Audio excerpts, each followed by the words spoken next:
Wow, okay. Well, we're here at the W Hotel in Sydney, and what I have behind me is a very special TV. This is Hisense's new 110-inch ULED-X mini LED TV. So this is the top of the range, the latest technology, and it's all about an incredibly immersive experience in your living room. So we saw this earlier in Las Vegas, but is now here in Australia, and we're gonna take a closer look at it today in this video. And also, let me tell you, so I'm about 5'10", and just to give you a sense of scale, check this out. It is just enormous. I think you can sort of see this from space. Anyway, more on that later. Let's get into it.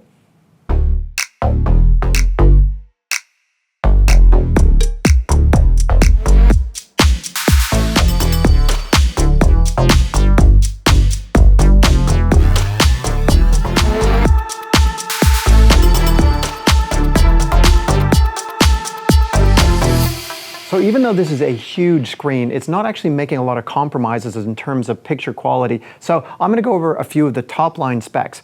Number one, this uses Hisense's next level mini LED panel. It's actually called Mini LED-X, and it has a couple of incredible capabilities.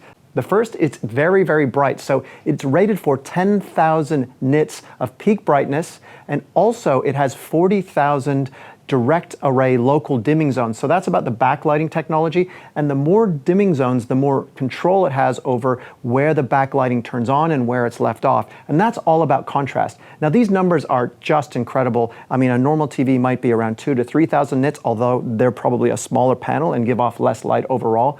And the same with the dimming zones, but it really does mean that this has all the right building blocks for an incredible picture. In terms of color, this is a quantum dot display, and that's the technology you want for a panel like this, because with quantum dots, the brighter the color gets, they don't sort of get washed out, and it allows for really nice, vibrant colors at high brightness levels. Also, this is using Hisense's most powerful chip ever. It's called the HiView Engine X. And this will do some color processing in the background along with a lot of other things like upscaling, and it allows for 25% more vibrant colors than Hisense's traditional ULED displays. The UX110 uses Hisense's proprietary Dynamic X display technology. So according to them, it has a surface coating that offers maybe 20% reduction in glare, as well as a 40% wider viewing angle, but we'll explore a bit more on this later.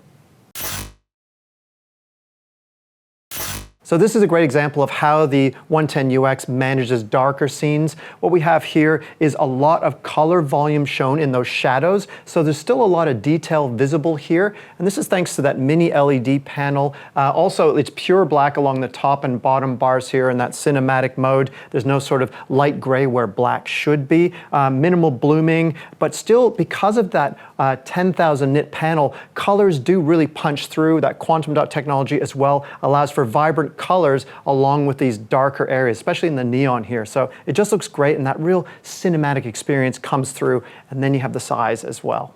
Hisense supports plenty of movie and sound standards that you'd expect. For example, Dolby Vision, HDR10+, HDR10, as well as IMAX Enhanced. So that's actually featured here in Oppenheimer. And what it is a set of visual and sound standards that have been set up by IMAX and DTS engineers to keep them happy and to keep you happy. Oh, I'm excited about this scene. This is one of my favorite parts of Blade Runner 2049. Just with this orange, it's just so saturated. It looks great on the 110UX, and there's different levels of this orange color, but they all maintain a good amount of detail, especially in the darker areas.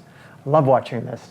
One of the downsides about such a big screen is that it's a large panel that can reflect quite a bit of light. Now we found that even with the 25% reduction in reflections, you can still definitely see them, especially in the space that we have here at the hotel. So if we open the curtains, right now they're all closed, you can see it looks great. However, we're just going to get our cameraman to open things up here.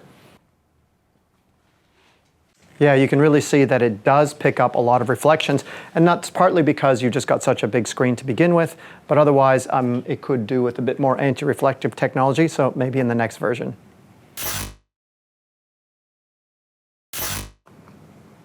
So I've been thinking about whether 110 inches is actually too big, and also what's it like to live with a TV of this size. Well, first off, I mean, we have tested some 98-inch models, which also seem plenty big.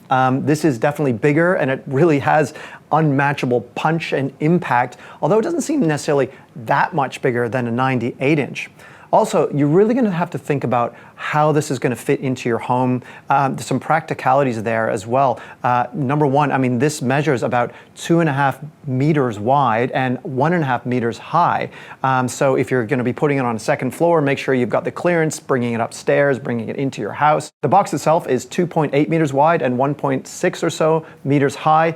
In the box, it weighs nearly 160 kilograms. Otherwise, it is about 100 kilograms. So if you are going to wall mount it, you're going to have to make sure that you have a couple of stud points to drill the mounting bracket onto. In terms of the bracket, you need a Visa, a special oversized one, so that is a 600 by 1100 mil Visa mount.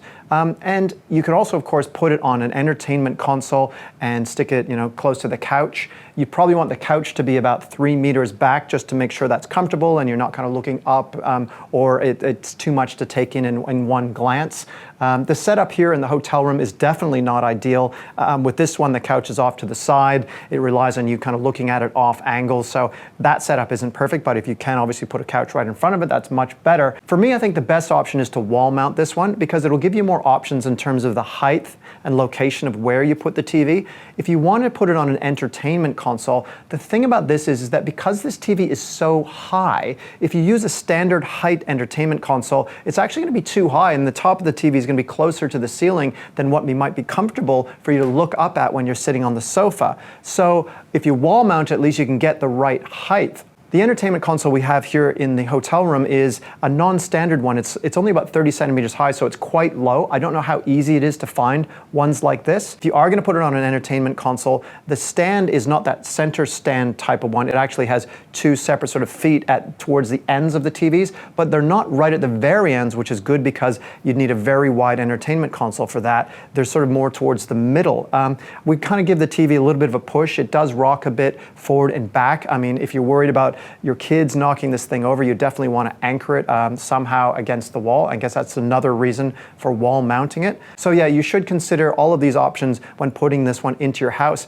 What I do like is there are 4 very sturdy handles at the back of the panel for carrying this TV. So 2 guys, 100 kilograms. Not easy, but definitely these handles will certainly make it easier to move it upstairs and get it into your house. But ultimately, wherever you buy it from, I would definitely have them come and deliver it, set it up for you instead of trying to manage that yourself. And besides, it'll never fit into the back of a car. You'd certainly need a proper, a van or a delivery vehicle for getting this to your house. And you're probably not surprised with a massive panel like this. It's going to take quite a bit of power, especially with that 10,000 nit peak brightness. So it uses about half a watt in standby mode, which is pretty decent for a TV of this size, but it looks like about an average of 800 watts to run it, I guess, in different types of intensity modes throughout the day. So it is not a easy on the power kind of screen, but for this size, I'm not surprised.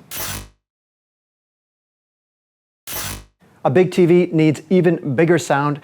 I was really impressed with Hisense's setup here. So it's got something called CineStage X, and that's 422 sound. So that's Dolby Atmos supporting. And there are huge speakers on the sides of this TV, so along the sides, and there's also up-firing speakers at the top. And the net result is that you really don't need to add a soundbar and a separate sub.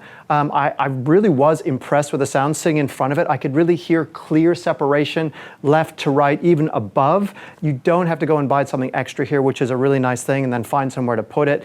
So yeah, ultimately I think they've really covered that well, but I guess, with the price tag of a high-end TV like that, you would expect good sound. But this delivered above and beyond. So for gamers, imagine playing a game on this 110-inch panel. It will be mind-blowing. Unfortunately, I didn't have a chance to try it here today because we don't have a games console to plug it into, but a lot of gaming features are catered for. There's a gaming mode that does a lot of the adjustments and settings for you based on the type of game you're playing. This is a 144 hertz panel, meaning 144 frames per second for really smooth gaming.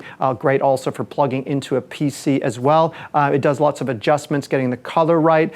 There's also a variable refresh rate, of course, to make sure everything's nice and smooth and syncing with the game's console. So you can definitely enjoy that. There's also 4 HDMI ports. 2 of them are 2.0 and 2 of them are 2.1.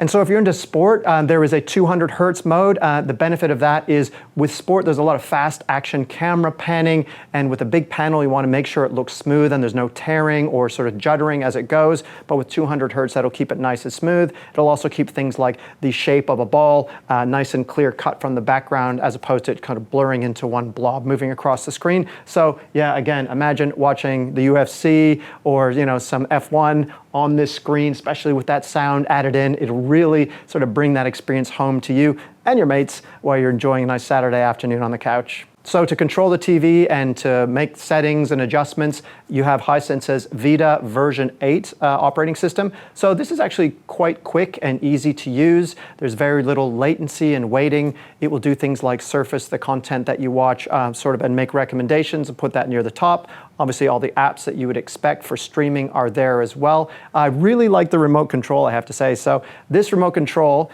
is easy to use. There are direct buttons for Australian services like Stan, as well as the usual Netflix and Amazon Prime and Disney. But also on the front, there's a little panel here to charge the battery, so this will never run out of batteries. I have seen other remotes that do that, but they're on the back, so normally you have to turn it upside down, but this one's on the front, so you got that extra space there. And another benefit is that this means that you're not going to have extra batteries going into landfill, so nice move there, Hisense.